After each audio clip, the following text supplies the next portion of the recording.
Hi, this is Paul Roberts, Conscious Counseling. And here's that little circle of heads right there.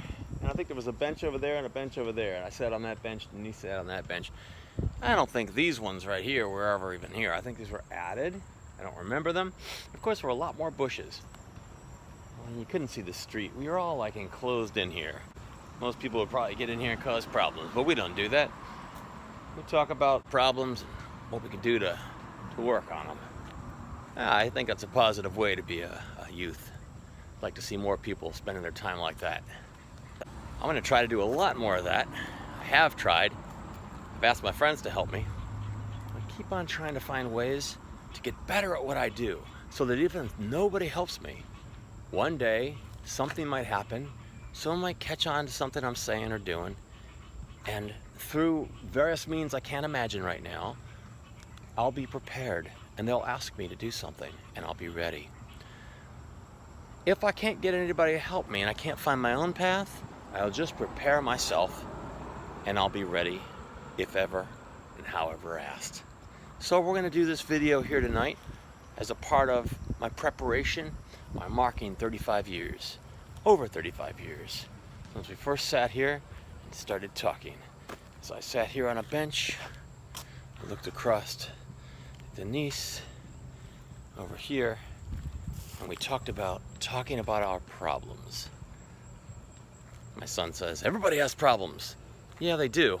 One of my problems is, how do I find a way to use my analytical skills and the positive, heightened conscious balance that I have in my life to help anybody that might come along with any problems they might have and be beneficial in a positive way. That's what I'd like to do. That's what I'd like my purpose to be. I know I'm well suited for it, but how do I make it happen? Just being well suited for something doesn't mean anything. That's my problem. And I'm hoping that the solution will reveal itself. And here we are at Gillespie Park in Sarasota, where over 35 years ago, a girl that I had just met, that we became really good friends and best all-time BFFs, or whatever you call them, first brought me to this park, just something to do. Back then, there were all bushes and trees around here. You couldn't see the street. And back then, you didn't have the internet, you didn't have your phones, you didn't have anything. You had to maybe go to a movie, grab a slice of pizza. And we sat down here one night, just something to do, place to hang out, safe place to hang out. And we talked for the first time. Oh, I guess junior year in high school, if I remember correctly. It might not even be this park, it could be Arlington. But I know we did come here a number of times with Jerry and some of our other friends, Kim. But this particular night, I think it was just Denise and I sitting down. I think there was a bench right over there by these heads. I remember the round heads going in this arch right here. There's other heads over there. But there must have been a bench. And I sat down and I said, what should we talk about? Or Denise said, what should we talk about? Or whatever. And Denise said, let's talk about our problems. And I said to myself, and I said to her, I don't have any problems. I didn't think I did. Here I am over 35 years later at this park making a video for Conscious Counseling 101. And regardless of whether I had any problems, that's not the point. The fact that my life has been thinking about problems, analytical things, beyond my art, analytical thinking, has caused me to have my mentality and consciousness go beyond my artistic ability into its own realm, to the point where I just want to get done with my basic affairs in life that I do just to make, a means to an end, to make an income and to live, and to find a way to mold and metamorphosize myself into a way that I can help people with problems. It was like a little spark, this very suggestion that I had a friend that thought that they had problems, and that I should think that I have problems, and I should think about those problems, and I should analyze them and talk with someone about them. It was so foreign to me. Now I want to make my whole life about talking with people about their problems and seeing if there's a way through heightened conscious and the shining light that I can help them with their problems. I don't even want to call it retirement. I'm gonna call it the next thing I do in my life. I've already been doing it for 15 years, but on a small scale. I was already thinking about it for way longer than 15 years. But now I want to do it in a realistic way. Perhaps that I could even earn an income or a smaller income or a portion of an income while I'm doing it so that I can have more of myself to put into it. So that's my goal. And as I bring my friend here tonight to talk, after over 35 years, I hope that she'll talk with me about this on a video and take it seriously and understand me more than she has. And maybe we'll come together in a way that we both understand each other more than we ever have and finish that talk from over 35 years ago tonight somehow, some way, and make something happen. That's why I'm here. So I'm gonna just sign off for right now, and let's wait till she gets here and we'll talk about it, see what we do. Maybe we'll sit on that bench over there. I don't know. There's no bench here anymore. Hey, it's George. Hey, George. We're learning about you. We're reading the audio book 1776 right now as we go across America.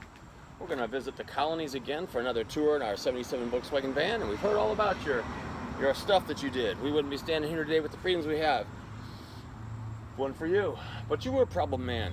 You were not perfect, but you gave something to us all, and now we want to do with that thing you gave us the best we can. That's what this video is going to be about.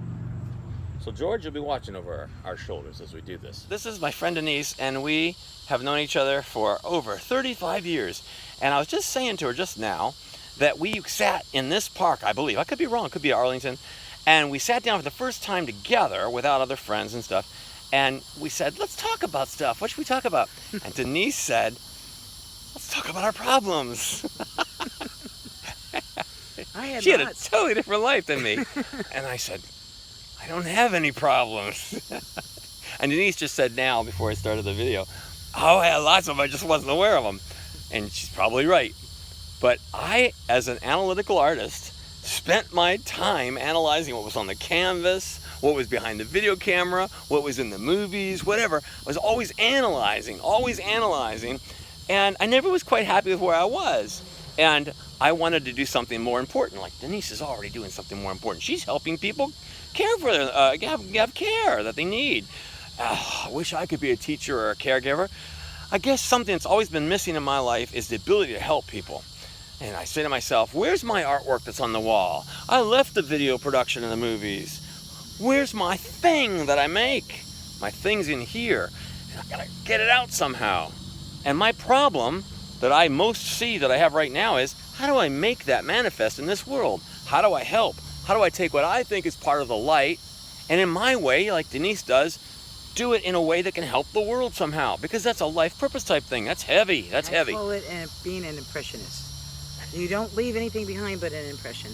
And if that's what I leave behind, to me, that's enough. If it's got inspired of the light, yes, it was what was meant to be. Positive, right. So I constantly feel like I'm not able to do this like other people, like teachers and doctors and helpers, and I want to start doing more with my life like that. I've been preparing myself for 15 years, trying to lock down the parameters of conscious counseling and different perspective tools you can use to see your life from a different perspective, so that if you have a problem, you get over it quickly. Because you think something's hard, and it's not really hard if you see it in a different way than what you're used to thinking it. And I've done this for so much because I got married 30 years ago, and my wife and I, we loved each other, but we were so not made for each other. But then maybe we were. See how that perspective shift happened? I had to go searching. Yes. Yeah. And so I applied my analytical nature from my art to that for 30-something years. And it carved me into a new person. Whether or not that other person was with me to help me with that, it was irrelevant. It carved me into a new person, and now that's all I can do. I can't switch it off. So I say, okay, even if I can't make money, I want to find a way to go out there and do something, a life purpose thing, and help people. And that's what we're here for, and that's why my friend Denise has joined me here, because I happen to be in Sarasota again. And this is the park that started it all. And now we're probably just going to talk about stuff so she doesn't have to do this video stuff. But unless you have anything you want to say, like reflective, like crazy, way out there stuff, I know you get. Just free it up and say it. I guess by working with seniors and being with them until their dying day, I've learned the wisdom of adaptation You know, we have to accept life as it is. There's a reason for it, even if you're Christian or not, and you don't believe, well, there's still, things happen for a reason, and you usually find out the reason later in life, you know. And the other one is to just treat everybody the way you would want to be treated. You know, I mean, that is also a Christian background, Yeah. but it's a human background, especially nowadays where everybody's, you know, butthurt over every little thing. You know, they have to be upset about every little thing instead of focusing on the big picture. You know, so they're tearing apart everything piece by piece, and they're not leaving a lot of any soul behind. You know, that's the way I feel. Okay. You have to be able to put the puzzle together like you're trying to do with your life. You know, the So pieces have to fit. Okay. You can't force them to fit. You can, but it's not going to work. So you're a problem solver of a different for kind. everybody else's life. She was always the bartender. She That's would right. listen to everybody's problems. And that's why she had so many friends. And I couldn't make friends to save my life. And I was so shy. But Denise, you could talk to her. And she was there to listen. But then, how come we became such good friends? You know, it's like, what about all the other people that came to you with their bartender problems? Why weren't they such good friends? Because you had more problems to learn about. My dire need. You were an open book. Yes, I needed. Okay, just for fun. What do you think my problems were that I was not aware of at that time? Not now or any other time, but at that time. What did you see as my problems that I was unaware of? Sheltered. Yeah. Just emotionally sheltered. And, Okay. you know, with your mom and dad and the lifestyle you guys led with your brothers, you know, you were fortunate enough to not have to come from any kind of a broken family or, you know, problems in it. But being in that situation as a child or anything opens your eyes more. Yes, Reality. Arnold Schwarzenegger says you're not going to amount to anything unless you had it hard at first and you overcame obstacles, and then all of a sudden now you have more strength and more No. resolve, and you can.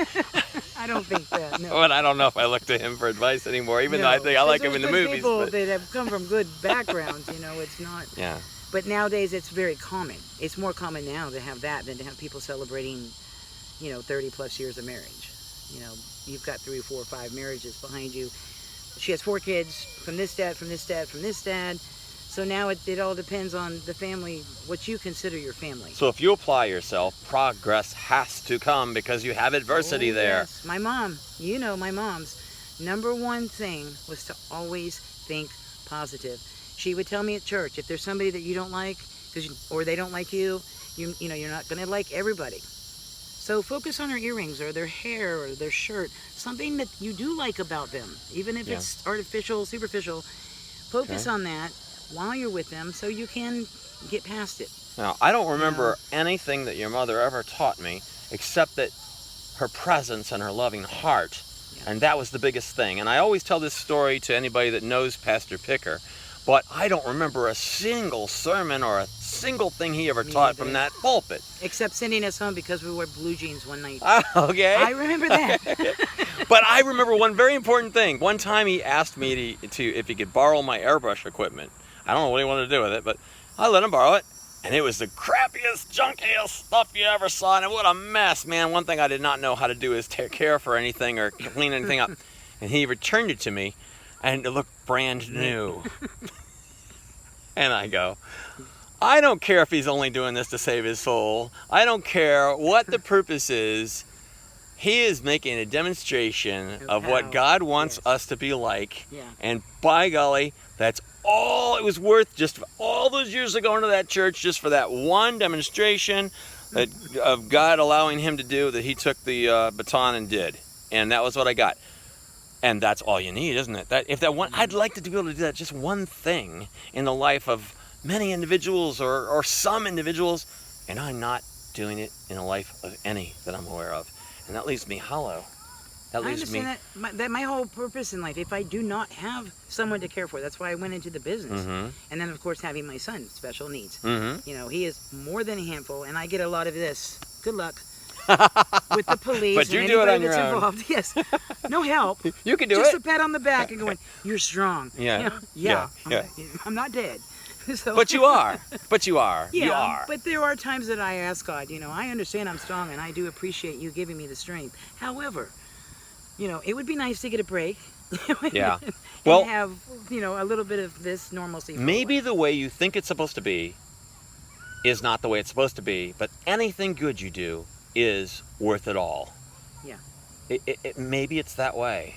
Well, it's become my purpose in life now is to make sure that I continue with my people that I take care of, Yes. but my son, you know. And to Anybody make else sure may have failed, but you succeeded, just that you didn't walk away and that you took Oh it no, seriously. I need those. I need that. Yes. I need to take care of other people to make myself feel that's my goal. That's my purpose. Yes, and so therefore, you were given an extra bolstering of this difficult problem to overcome it, so you could be even better at what you are. The superhero. She belongs on the front Yeah. of the bat board. My Yes, cape because looks she's a bad. superhero. I need a new cape.